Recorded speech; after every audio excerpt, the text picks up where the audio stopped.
I mentioned before why I don't live overseas, but boy, at least once a year I try to get back to the area for a short trip just to be there, just to be among the people.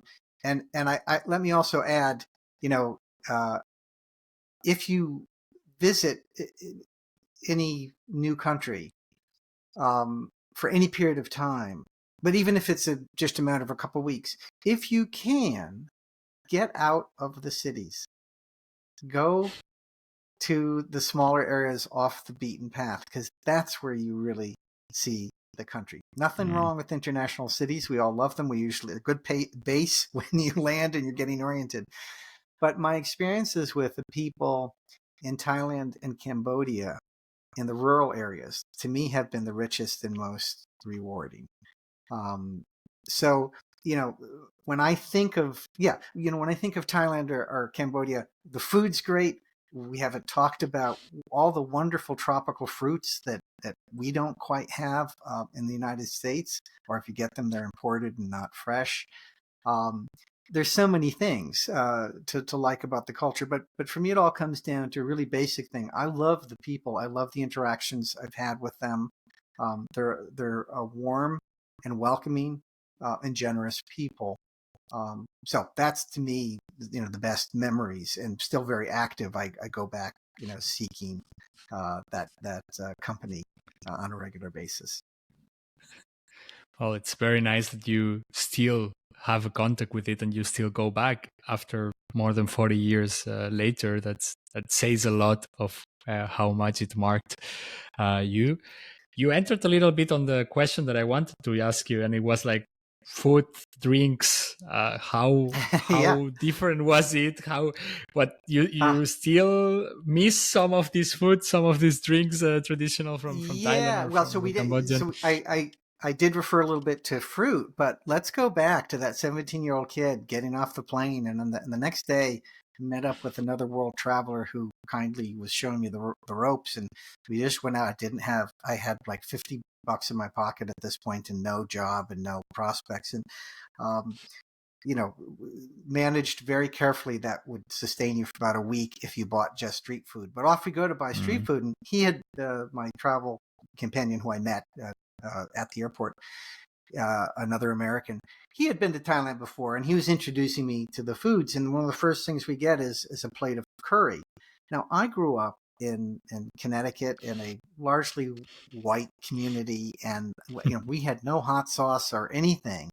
And if you know Thai curry, especially as served in Thailand, I remember taking the first bite, and my head wanted to explode, and I thought, oh my goodness, how am I going to survive here? I can't eat this stuff.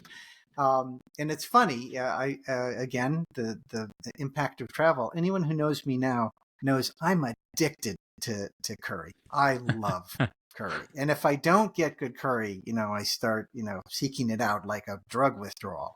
So, travel or living internationally pushes you beyond your comfort zone. And remember, if at first you don't like something, don't give up on it right away. To survive, because people kept serving it to me, I had to keep eating curry.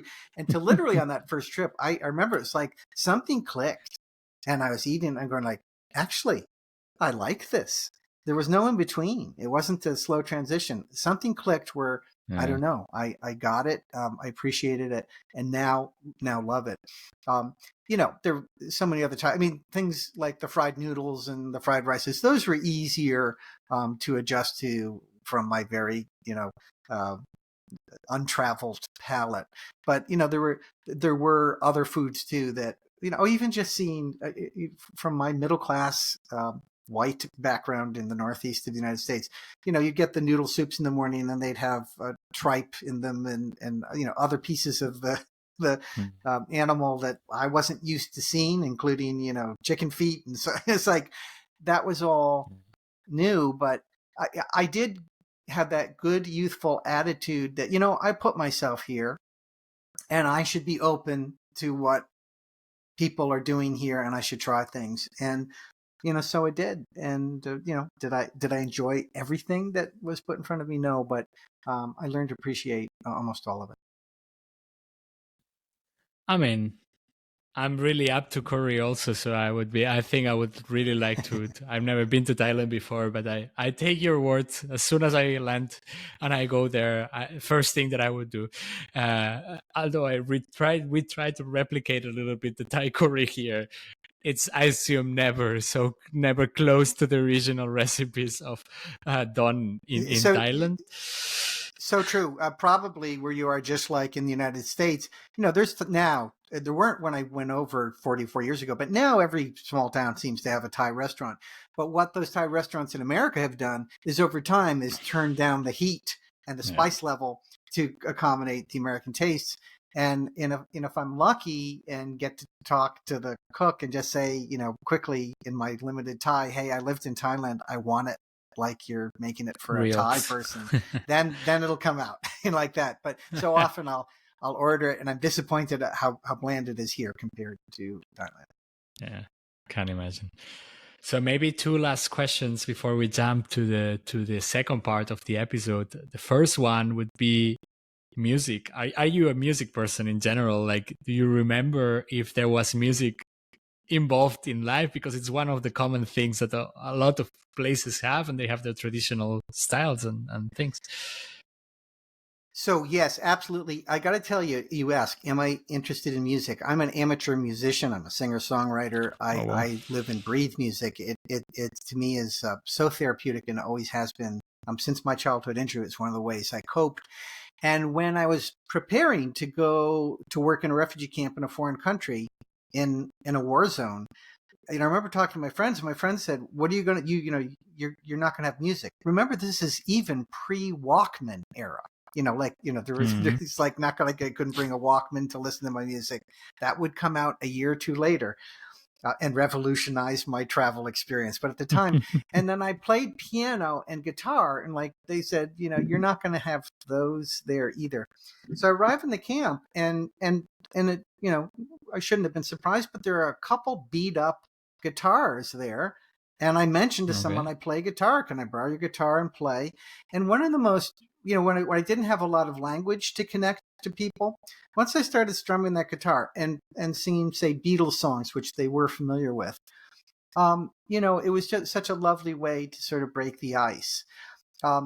Now, the next thing is I started, in those early camps to start to learn about the pop stars from Cambodia that sadly, the most prominent of them had been executed and killed in the revolution. So, there is a male, the most famous Cambodian male vocalist of the 1960s, 1970s was Sin Si Samut, and probably the woman Ros Sore Sotia. People had cassettes of their music. Usually poor quality because they were pirated multiple times. But they would play them in the camps, and they wanted me to know, listen to our music. So that first exposure to Cambodian pop music. Now, there is also Cambodian traditional music, which you would also see the very small number of traditional Khmer musicians who had survived were preserving both Thai kind of gamelan music, that similar to music you'll see in Thailand and all the way down through Indonesia and Malaysia. Very percussive, and like the xylophones and the drosaw are like violin instruments, combined with traditional Cambodian dance. Now, most of the dance teachers and music teachers had been executed, but the few people who had learned and still retained the skill were trying to revive those arts even in the camps. So that was all, new to me. And again, it was easier to relate to the Cambodian pop music, which had a close relationship to American pop music, although a very distinct Cambodian style. But the traditional music was even further afield. And it's sort of like, I suppose when the West first comes into contact, say, with Indian traditional music, on first listening, you go like, I don't even know where to grab onto this. But if you invest some time into it over time, profoundly moving, and so now I have appreciation for both the Cambodian pop music and the traditional music. If you liked this short video out of the full episode, you can find the link to it around here and in the description below. Of course, if you are also interested in checking out other episodes, please subscribe and like.